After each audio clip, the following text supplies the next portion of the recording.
안녕하세요. 저는 40대 중반의 광명 사는 아이 엄마입니다. 이야기를 어디서부터 풀어야 할지 모르겠네요.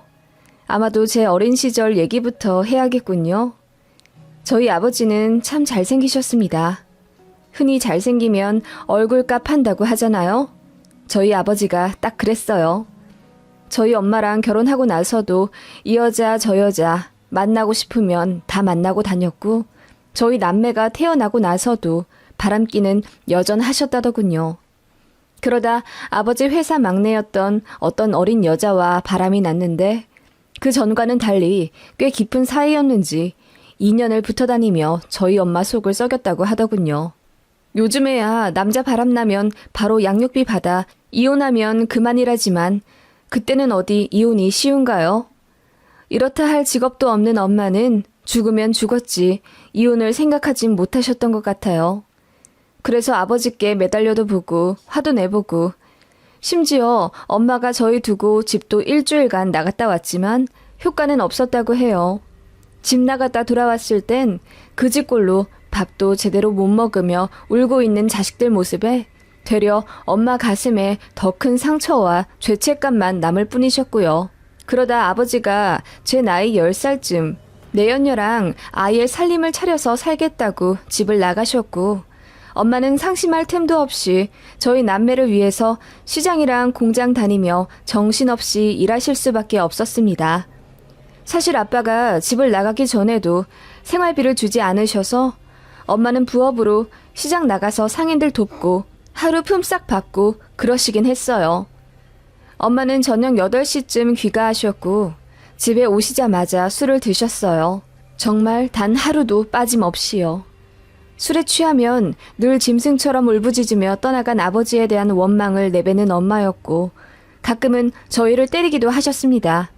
저는 그래서 엄마가 일 마치고 집에 돌아오는 그 어둑어둑한 시간이 제일 무서웠어요. 저는 의지할 사람이 오빠밖에 없었습니다. 오빠도 참 어린 나이였지만 그 와중에 어린 저를 보호하려고 엄마 대신 맡기도 했고, 저한테 밥도 챙겨준 보호자였어요. 제 어린 시절은 이렇게 우울했습니다. 그래도 오빠가 있어 버틸만 했던 삶이었죠. 그러던 어느 날 엄마가 퇴근길 버스 안에서 갑자기 돌아가셨어요. 심장마비셨습니다. 나중에 듣기로는 어머니께 기저질환이 있었는데 오랜 우울증과 알코올 중독으로 몸이 점점 더 망가지셨던 것 같아요. 그때가 저 고2 때였습니다. 처음으로 하늘이 무너지는 슬픔이 무엇인지 가슴 절절히 느끼게 되었고, 장례식장에도 오지 않는 아버지를 죽이고 싶을 만큼 원망했어요. 저희 엄마도 부모님을 일찍 잃은 고아셨기 때문에 장례식장은 저랑 오빠 그리고 아빠 쪽 먼 친척분들 몇 분이 다였을 만큼 쓸쓸했던 기억이 나네요.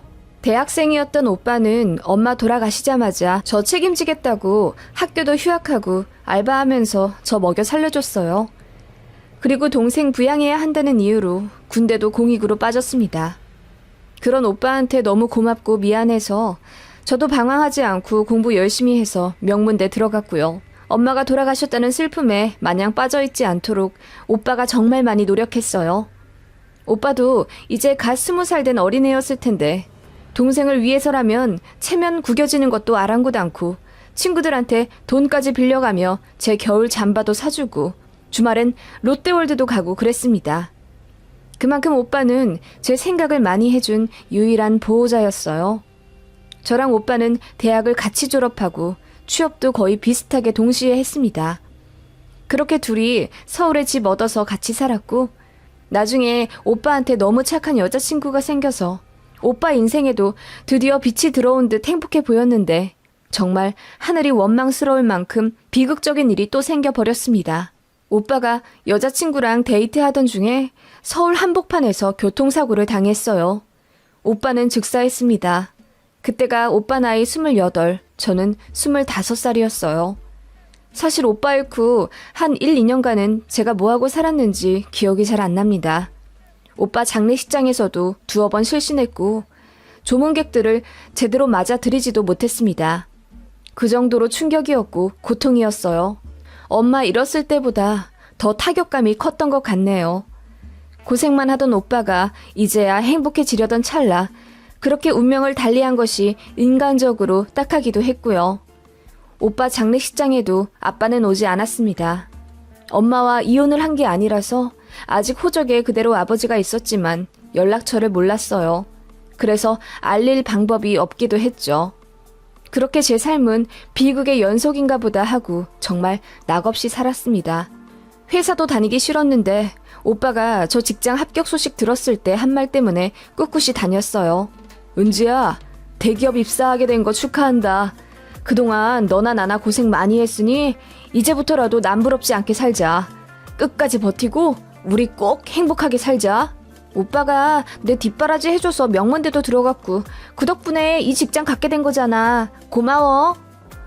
그때 저희 남매 대화가 아직도 생생하고 제 첫 월급을 몽땅 오빠한테 줬는데 오빠가 안 받는다고 신랑이 했던 것도 기억이 납니다. 그런 추억이 있는 소중한 직장이라 성실히 다녔고 그 덕분인지 그곳에서 지금의 신랑을 만나게 되었습니다. 지금의 신랑에게 저는 사귄 첫날 제 기구한 가정사를 펑펑 울며 밝혔고 신랑은 저보고 너무 고생했다며 앞으로는 웃을 일만 있도록 자신이 노력하겠다고 했어요. 그 말은 정말이었습니다. 제 아버지가 일평생 바람만 피웠기 때문에 제가 남자에게 신뢰가 없는 걸 알고 남편은 더 노력해줬어요. 어딜 가든지 행선지를 저한테 투명하게 공개했고 불필요한 만남 자체를 안 가졌습니다. 단 한 번도 여자 문제로 제 속 썩인 적 없고 여가 시간은 항상 저랑 보냈어요. 그런 모습에 저는 믿음이 생겼고 행복한 가정에 대한 꿈을 슬쩍 꾸게 되었습니다. 그 전에는 비혼주의였거든요. 그렇게 3년 정도 연애하다 결혼했고 결혼한 이후로는 더 행복해졌습니다. 태어나 처음 느껴보는 가정에서의 안정감. 정말 이대로 죽어도 좋을 만큼 행복하더군요.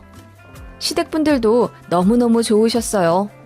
제가 어릴 때 고생 많이 했던 것, 이렇다 할 친정도 없는 점 모두 포용하며 저를 이해해 주시고 또 배려해 주셨습니다. 세아가 이번 명절에는 우리 집에서 하루만 자고 일찍 내려가 니들끼리 시간 보내거라. 둘 다 일 다니느라 힘들 텐데 좀 쉬어야지. 어머님, 저 명절 내내 어머님이랑 있으려고 지금 빤스 5개나 가져왔는데요?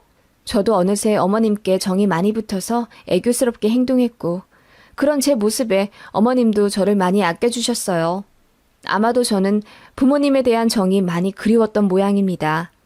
집에 거의 없는 아버지, 항상 화만 내던 어머니, 그런 부모님 밑에서 자란 저는 늘 목말랐어요. 그래서 시부모님께 더 잘했고 그런 제 모습에 고마워하면서도 안쓰러워 하시던 시부모님이었습니다. 누구보다 행복한 결혼 생활과 시댁 라이프를 즐기며 저는 아이도 하나 낳았어요. 일과 육아 병행하느라 너무 고된 워킹맘 생활이었지만 집에 돌아가면 따뜻하고 깨끗한 넓은 집, 저만 아는 가정적인 남편, 순하고 착한 아이가 있으니 정말이지 100억 가진 부자도 부럽지가 않더라고요. 그렇게 아이가 초등학교 고학년이 되었을 때 제 삶이 완전히 흔들리는 한 통의 연락을 받고 말았습니다. 모르는 번호로 전화가 오길래 직장 관련자인 줄 알고 받았는데 상상도 못한 목소리가 들리더군요. 은지야, 잘 지냈니? 누구세요? 나다, 네 아버지. 저는 듣자마자 보이스피싱을 의심하며 피식 웃었습니다. 연락이 끊어진 지 30년이 다 되어가는데 아버지가 내 번호를 무슨 수로 알아내며 또 안다고 한들 무슨 염치로 연락을 하나요? 그래서 듣자마자 끊으려고 하니 거기서 다급하게 절 잡더라고요. 은지야, 이제 연락해서 정말 미안하다. 제발 한 번만 날 만나줄 순 없겠니? 라며 울부짖는 소리가 들렸고 그제야 저는 그 전화의 주인공이 아버지임을 알게 되었습니다. 종종 상상했어요. 아버지를 우연이라도 만나게 되면 나는 어떻게 해야 할까? 저는 그 얼굴에 침을 뱉고 욕을 하며 내 속 안의 깊은 원망을 모조리 털어내 버리라 다짐했었어요. 당신 때문에 우리 가족이 얼마나 고통받았었는지 그 인간을 밧줄로 꽁꽁 묶어 붙잡아두고 귀에 고래고래 소리치며 알려주고도 싶었습니다. 그런데 막상 아버지 목소리를 들으니 머릿속이 새하얘지더라고요. 제 번호를 어떻게 알았냐고 물으니 사람을 20만 원 정도에 사서 알아봤다고 하더군요. 흥신소 말하는 듯 했어요. 저를 이제 와서 왜 만나려고 하냐고 날카롭게 물었습니다. 그랬더니 지난날에 대한 사과를 꼭 좀 하고 싶다고 하더군요. 오빠 죽은 것도 뒤늦게 알았다면서 염치 없지만 오빠 있는 곳을 알려주면 꽃이라도 두고 오고 싶다면서 펑펑 우는 소리에 저도 모르게 눈물이 나더군요. 그날은 그냥 헛소리 하지 말라고 소리 질러버리고 끊어버렸습니다. 다시는 전화하지 말라는 말과 함께요. 전화 끊고 나서 뒤늦게 몸이 미친 듯이 떨리며 오한이 오더라고요. 그것은 분노였습니다. 집에 와서 남편에게 엉엉 울며 고백하고 정말 남편 만난 이후로 한 번도 울지 않았는데 10몇 년 만에 대성통곡했어요. 남편은 어떤 선택을 해도 제 맘대로 하는 게 맞는 거라면서 연락하기 싫으면 차단해버리라고 했습니다. 저도 그게 맞다고 생각했는데 마지막 아버지의 목소리가 너무 가슴에 남더라고요. 마지막 사과를 하고 싶다는 말에 이상한 궁금증이 생기기도 했고요. 그렇게 아버지 전화를 막무가내로 끊은 지 딱 일주일 되던 날 제가 먼저 전화를 걸었습니다. 그 잘난 사과 대체 어떻게 할지 궁금하기도 했고 어머니와 오빠 대표에서 제가 대신 지난날에 대한 사과를 받고 싶은 마음도 있었어요. 그래서 전화를 했고 만남 약속도 정했습니다. 그런데 아버지가 본인 몸이 좋지 않아 멀리 가진 못하니까 집 근처로 와줄 수 없겠냐며 사정하더군요. 주소지를 전달받고 조금 놀랐습니다. 완전 시골에 사시더라고요. 제가 생각한 아버지의 마지막 모습은 도시와 잘 어울리는 정장핏의 훤칠한 남자였는데 이런 시골에 사신다니 의아했어요. 아무튼 그렇게 아버지를 만났습니다. 너무 놀랐어요. 얼굴이 엄청 까맣더라고요. 눈동자도 노랗고요. 몸은 말랐는데 배는 불러서는 딱 봐도 어디 심각하게 아픈 사람 같았습니다. 사실 아버지를 보자마자 찬물을 끼얹을까 아님 욕을 한 바가지 해버릴까 고민을 했었거든요. 그런데 거동도 불편해하는 아버지를 보니 그 생각이 쏙 들어가더군요. 침착하게 앉아서 이야기를 나누기 시작했는데 아버지가 사과부터 대뜸 하더라고요. 네 엄마 돌아가셨을 때 장례식장에 못 갔던 건 사정이 있었다. 내가 교통사고를 당해서 그때 병원에 누워 있었거든. 다리를 절단할 뻔했어. 그래서 못 갔고 그 이후엔 니들 걱정이 되긴 했는데 내가 무슨 낯으로 니들 보니. 그러다 어느 날 용기 내서 네 오빠한테 전화를 걸었는데 네 오빠가 쌍욕을 하면서 전화를 끊더라. 다시는 연락하지 말라고 하면서. 그래서 못했어. 그런데 난 단 한순간도 니들 잊어본 적이 없다. 그렇게 절절하게 울면서 제 손을 잡는 아버지였고 어떻게든 오해를 풀어보고자 애써가며 해명을 하는데 말을 하면서도 숨이 차는지 한 문장을 편하게 말 못하시더라고요. 그런 모습에 연민과 분노가 동시에 몰려와 저도 제 감정이 컨트롤 안 되더군요. 저는 1시간 동안 울부짖으며 그동안 엄마가 얼마나 고생했는지 그리고 그런 엄마 때문에 오빠랑 내가 얼마나 큰 상처를 받고 컸는지 말했습니다. 그리고 오늘 이 자리에 나온 것은 아빠를 용서하기 위함이 아니라 한 번쯤 사과받고 싶었다고 했어요. 그렇게 제 이야기를 끝내고 일어나려는데 고개를 숙인 채 울고 있는 아버지 모습에 저도 모르게 다시 주저앉게 되더라고요. 그래서 몸은 왜 그러냐고 왜 마지막 사과라고 말했는지 물어보니 아버지가 그러더군요. 사실 나한테 시간이 얼마 없어. 병원 갈 시간도 돈도 없어서 그냥 버티고 있었는데 얼마 전에 겨우 검사를 해보니 간경화가 의심된다고 하더구나. 그래서 큰 병원 가서 다시 검사해봤더니 글쎄 간세포 암이라더군. 약이나 항암으로는 달리 차도가 없다는데. 그러면서 아버지가 이제 본인은 1년도 못 살 거라며 엉엉 우시더군요. 그렇게 뒤도 안 돌아보고 가족들 버린 채 떠났으면 잘 살기라도 하지. 반시체 같은 모습으로 딸 앞에 나타나선 자기 마음 편하자고 사과나 하는 아버지가 너무 미웠습니다. 밉긴 했지만 외면할 수가 없더라고요. 진짜 저도 제 자신이 이해가 안 갔지만 아마도 부모님에 대한 정이 항상 그리웠던 모양입니다.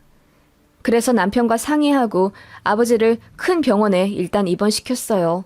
얘기 듣자 하니 저희 버리고 갈 때 만났던 그 내연녀랑은 10년간 동거하다 헤어졌고 그 이후로 이 여자 저 여자 만나면서 불안정하게 살았나 보더군요. 그러다가 마지막에 외국인 여자를 만났는데 그 여자한테 사기당해 집도 잃고 돈도 다 털려서 시골로 이사 온 거라고. 그 얘기 들으니 환장은 하겠는데 당장 아버지가 죽기 직전 몰골을 하고 저한테 빌고 있으니 마음이 너무 약해졌어요. 그렇게 아버지를 모시고 대학병원 외래에 가서 자세히 얘기를 들었는데 의사 이야기 결론은 간 이식밖에 방법이 없을 거라고 했습니다. 그런데 공여자가 언제 나타날지도 모르고 절차가 이만저만 복잡한 게 아니더군요. 그렇게 의사와 면담 끝내고 나와 간호사랑 얘기하는데 가족 중 이식에 적합한 사람 없나 검사 받아보길 권하시는데 마음이 착잡하더군요. 저는 아버지한테 말했습니다. 저 아빠한테 절대로 간 안 내드려요. 그랬더니 아버지가 울면서 본인도 염치가 있는데 어떻게 자식한테 간 달라고 하겠냐며 그 큰 병원 복도에서 아이같이 엉엉 우시더군요. 그러면서 이제부터는 본인이 알아서 하겠다며 병원을 가든 집에 가서 죽든 상관 안 해도 되고 제 얼굴 보고 사과했으니 그걸로 자기 할 일은 끝났다며 장례식장에도 찾아오지 말라고 하더군요. 그 말에 저도 눈물이 펑펑 나버렸습니다. 그렇게 제가 울고 있는데 아버지가 주춤거리며 병원 정문으로 나가 버스를 타려고 정류장에 앉아 계시더군요. 그 모습이 왜 그렇게 초라해 보이고 마음 흔들리던지요. 마음으로는 아버지를 100번도 넘게 죽였습니다. 그런데 막상 그 상황 겪어보면 아버지한테 매몰차게 못할 겁니다.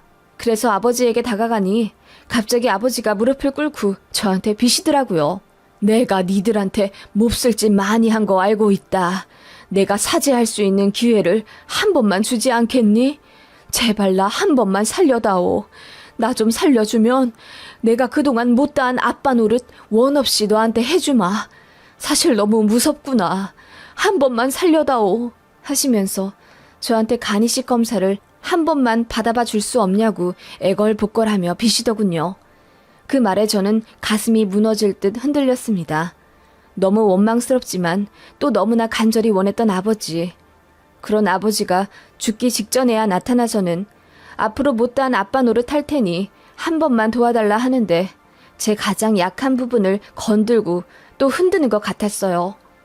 일단 아빠를 집에 모셔다 드리고 올라오면서 저는 운전에 지장이 있을 만큼 울고 또 울었습니다. 남편을 보자마자 안기듯 쓰러져 펑펑 울고는 아버지와 있었던 이야기를 꺼내자 남편이 불같이 화를 내더군요. 절대로 간이식은 안 된다고. 그거 공여자도 고생하는 거고 후유증 평생 남을 수도 있는데 저한테 큰 상처 준 아버지한테 주는 게 말이 되냐고 자기 일처럼 흥분해 소리 지르더라고요. 저도 남편 말이 맞다고 생각했어요. 그래서 하지 않겠다고 했습니다. 그 일은 시댁에서도 알게 되었죠. 저 걱정하신 시부모님이 한달음에 광명 저희 집으로 올라와 제 손부터 잡으며 아버지 하는 말씀에 흔들리면 안 돼. 너한테 얼마나 상처 준 사람이냐. 너는 할 만큼 한 거야. 어쨌든 우리 사돈이시니까는 간이식 등록부터 하고 공여자 기다리는 걸로 하자. 우리도 병원비 보태 드릴 테니까. 라고 하시더군요. 저도 그게 맞다고 생각했어요. 그리고 어쨌든 간이식 비용이 제가 알기로는 최소 3천만 원 정도 하는데 그걸 시댁에서 내드리겠다고 하니 진짜 받을 생각은 안 했지만 말씀만으로도 너무 감사했습니다. 시어머니는 다 아셨던 거예요. 이대로 아무것도 안 한 채 아버지가 돌아가시면 제 죄책감이 얼마나 클지 알고 계시기 때문에 얼굴도 못 본 사돈일지라도 며느리를 위해 선뜻 내주시겠다 한 겁니다. 얼마나 감사한지요. 그날 저녁에 아이 재우고 여느 때와 같이 시부모님이랑 거실에 앉아 한잔하고 있었어요. 저희는 만나면 늘 저녁에 가볍게 한잔하고 자거든요. 그런데 그날따라 제 속이 너무 썩어 문드러질 것 같아서 술을 많이 먹게 되었어요. 어머님도 제 마음 아니까 그냥 먹고 취해서 자라고 말리지 않으시더군요. 그런데 술이 많이 취하니까 저도 모르게 제 안에 꾹꾹 눌러왔던 진심인지 아닌지 모를 말들이 나왔던 것 같아요.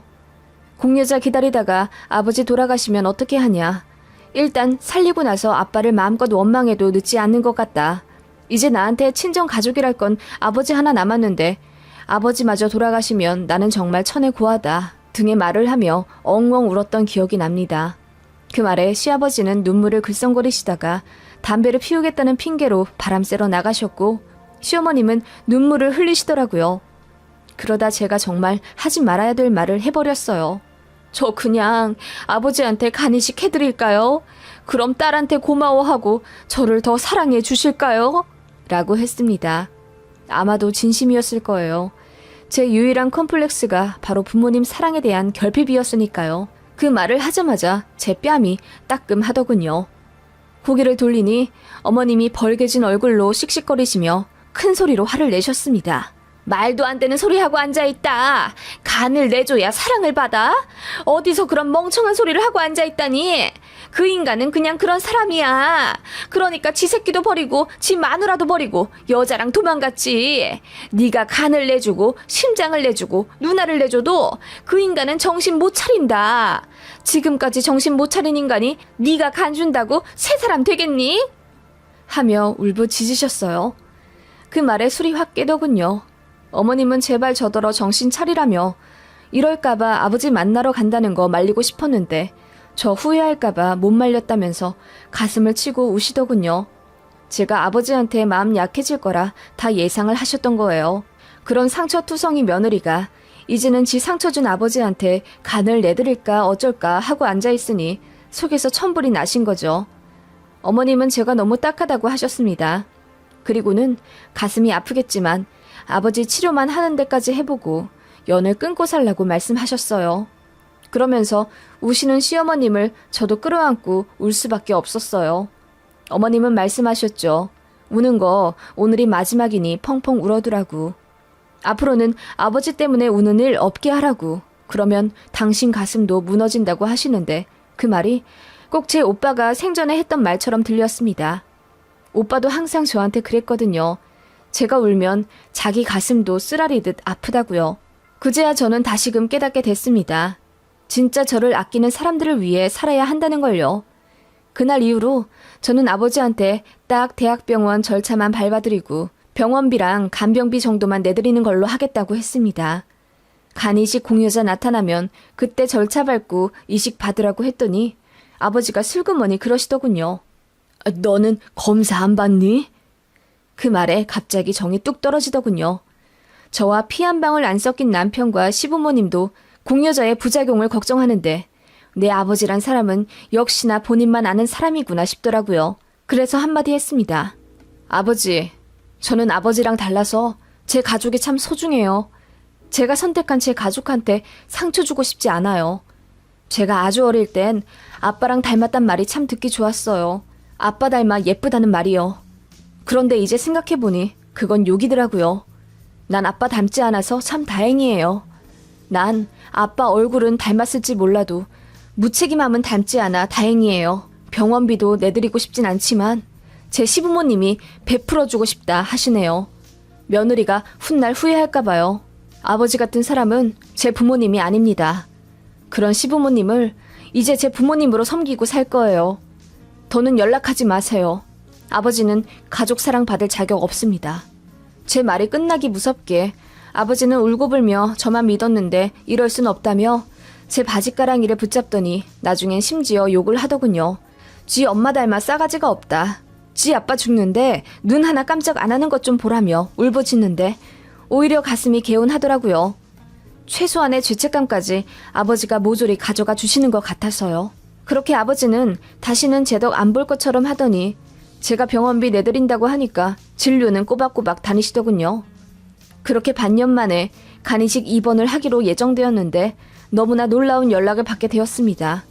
아버지가 갑자기 사망하셨다더군요. 간이 안 좋으면서 그렇게 술을 잡수셨대요. 심지어 이제 곧 간이식 받을 수 있을 거라고 하니 이식 받기 전 마지막이라고 생각하며 더 드셨나 봐요. 그러다 간 수치가 급격히 높아지고 신체적으로 갑자기 문제가 생겨 그냥 자택에서 돌연사 하신 걸로 보이고요.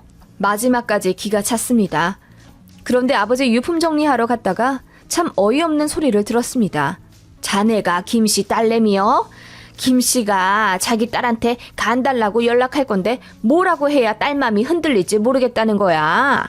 그래서 내가 나는 죽으면 죽었지 내 자식과는 절대로 안 받는다고 했더니 김씨가 배를 잡고 웃으면서 자기는 자식한테 정이 없어서 모르겠다고 하더만 얼마나 황당하든지. 그 말 듣고 얼굴도 안 본 김씨 딸이 불쌍해지더라고. 그런데 나중에 얘기 듣지 않니? 연락도 안 한 지 30년이 다 됐다면서. 처자식 버린 놈이었는 줄은 몰랐네. 에라이 부관 참시 당해도 모자랄 인간. 하면서 옆집 할아버지가 혀를 차시더군요. 참 마지막까지 과간인 아버지였습니다. 악어의 눈물에 속아 넘어갈 뻔했던 저도 참 한심하고요. 아버지 돌아가시고 난 후에도 참 황당한 일이 있었어요. 아버지 사기치고 떠났다는 그 마지막 여자가 아버지 보험금 수령한다고 한국에 왔더라고요. 수익자가 그 여자로 되어 있었는데 그간 보험비도 제대로 수납하지 못해서 사망 보험금도 얼마 안 되더라고요. 그래서 그것 때문에 경찰서랑 법원도 들락날락했고 결국 그 여자가 보험금 2천만 원 수령하는 대신 납골당 관리를 그 여자가 하기로 했어요. 안 봐도 비디오죠. 연마다 내는 납골당 금액을 그 여자가 잘도 내주겠어요. 아마도 아버지의 유골함은 아주 외로운 곳에 있을 겁니다. 그게 처자식을 버린 아버지의 최후겠죠. 누군가는 왜 아버지 치료비까지 대주려 했냐고 타박할 수도 있겠지만 그랬기 때문에 불편한 마음 없이 아버지에 대해 회상할 수 있습니다. 제가 아버지를 바로 외면해버렸으면 안 그래도 원망으로 가득 찬 가슴에 죄책감이라는 짐까지 얹게 되겠죠. 그래서 그런지 아버지 돌아가셨다는 소식 들었을 때 눈물 한 방울 나오지 않더라고요. 저는 그날 이후 심리 치료를 받았고 선생님과 깊은 이야기를 하며 마음속 어린 상처에 약을 잘 발라주었습니다. 저는 늘 제가 부모복이 없다고 생각했는데 오히려 아니었어요. 저에게는 그 누구보다 저를 사랑해주시는 시부모님이 계시고 하늘에 간 오빠 대신 저를 아껴주는 남편과 아이가 있습니다. 하늘이 내려준 가족은 비록 저를 아프게 했지만 그래도 그 덕분에 제가 선택한 가족을 만날 수 있었고 지금 저의 진짜 가족들은 저를 아주 많이 행복하게 해주고 있다는 사실을 항상 상기하며 살 것입니다. 곧 엄마와 오빠의 기일이 다가오네요. 둘의 기일이 고작 이틀 차이가 나요. 맛있는 거 사들고 납골당에 가야겠습니다. 그리고 엄마랑 오빠 사진을 보며 말할 거예요. 저는 지금 너무너무 행복하다고요. 그리고 제 뺨을 때려주신 시어머니께 죽을 때까지 효도하며 살 거예요.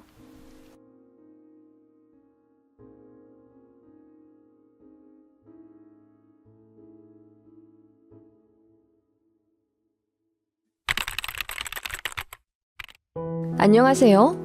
걸핏하면 저한테 돈 뜯어내서 신우한테 퍼주던 시어머니 강력 퇴치하게 된 썰 들려드릴게요. 그동안은 그래도 며느리라 옳게라 참고 살았는데 뭐하러 그렇게 입 다물고 살았나 모르겠어요. 그냥 좋은 게 좋은 거라고 생각하며 웬만하면 맞춰드리려고 했던 건데 결국 그게 호구 잡히게 된 이유가 아니었을까 싶네요. 저는 결혼한 지 9년 차 된 초등학생 아이 엄마이고요. 맞벌이 한 지는 3년 정도 되었네요. 이제야 살림도 피고 아이도 많이 커서 여유도 생기고 좀 사람답게 살게 된 것 같아요. 그 전에는 외벌이에 집이랑 차 대출금 갚느라 아이 옷도 비싼 거 맘껏 못 사주고 그랬거든요. 그래도 마냥 전업은 아니었던 게 저는 주식으로 수익을 보고 있었습니다. 한 달에 많게는 300만 원, 적게는 100만 원 언저리로 벌면서 아이 학원비랑 한 달 소고기 값 정도는 제가 벌었습니다. 저희 결혼할 때 양가에서 지원 한 푼 안 받고 저희 힘으로 가정 꾸렸어요. 처음에는 오피스텔에서 신혼 시작하다가 그 다음은 17평 빌라, 그 다음은 23평 아파트, 그리고 지금의 34평 아파트로 차근차근 늘려간 거예요. 자가용도 처음엔 없었어요. 남편은 통근버스 타고 다녔고 저희끼리는 대중교통 이용해서 돌아다녔어요. 아이 어린이집 들어가면서부터 차 샀습니다. 남편 벌이가 500만 원 전후였는데 솔직히 검소하게 살아가면 절대 적은 돈은 아니라고 생각합니다. 최대한 모으고 모아서 지금의 집을 장만하게 된 거죠. 쓸데없는데 돈 안 쓰다 보니 저희는 옷도 한 번 사면 몇 년씩 입고 그렇습니다. 아들 옷도 물려받은 깨끗한 옷들 많이 입혔고 2월 상품 많이 사줬어요. 남자애라 새 옷 사줘도 한 번 밖에 나가면 여기저기 구멍 뚫려오는데 비싼 옷 사줄 이유도 없다고 생각했고요. 그런 저희 부부의 씀씀이를 누구보다 탐탁지 않게 생각하는 분이 계셨습니다. 바로 시어머니였는데요. 저희만 보면 그러셨어요.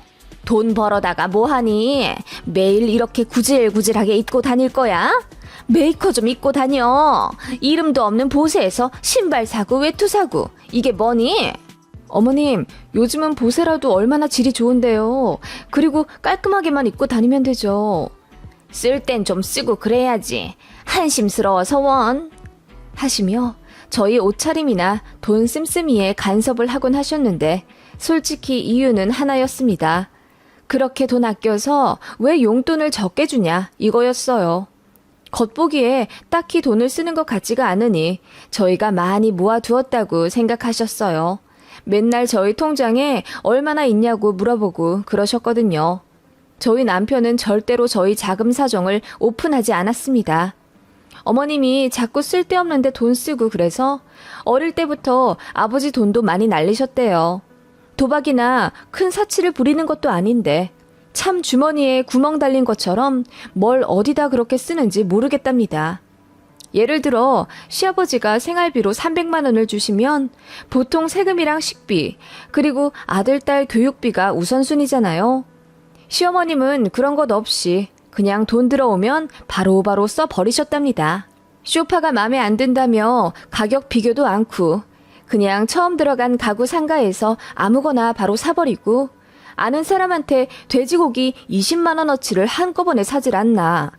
그렇게 해서 산 돼지고기 저장할 냉장고가 없다는 이유로 김치 냉장고를 한 대 더 들이시고 그러셨대요. 그렇게 홀라당 돈을 쓰고는 남편이랑 신우 학원비 낼 돈이 없어서 아버지한테 또 달라고 하고 그렇게 부부싸움이 잦았다네요. 또 싸우기 싫은 어머님은 이제 학원 원장한테 찾아가서 학원비를 다음 달에 내게 해달라고 사정하고 그러시기도 했는데 그 과정에서 남편은 친구들한테 너무 창피한 모습을 많이 보았답니다. 어머님은 그 흔한 명품 가방도 하나 없지만 그렇게 즉흥적으로 돈을 써버리는 분이셨고 아버님은 참다 못해 어머님께 진짜 최소한의 돈만 주고 당신께서 가게까지 꾸리셨다네요. 저희 남편이랑 신우 학원비도 아버님이 직접 넣고 집에 필요한 물건이 있으면 아버님이 일하시다 틈틈이 시간 내서 사고 그러셨대요. 어머님은 그냥 경제관념이 좀 없으신 분 같아요. 남편은 그런 본인 어머니에게 학이 떼이고 떼어서 그런지 대학 입학하자마자 가계부를 썼대요. 본인이 알바해서 번 돈을 아주 체계적으로 모으고 소비했다고 하네요. 세상에 어느 20살 남학생이 가계부를 쓰겠어요? 남편은 그 정도로 본인 어머니를 금전적으로 신뢰하지 않는 편입니다. 그래서 돈을 많이 모아도 딱 해야 할 만큼의 도리만 하고 목돈을 드린다거나 하지는 않았어요. 아들이 돈 얼마나 모았는지 궁금해 하셔도 제 남편은 절대 오픈하지 않았습니다.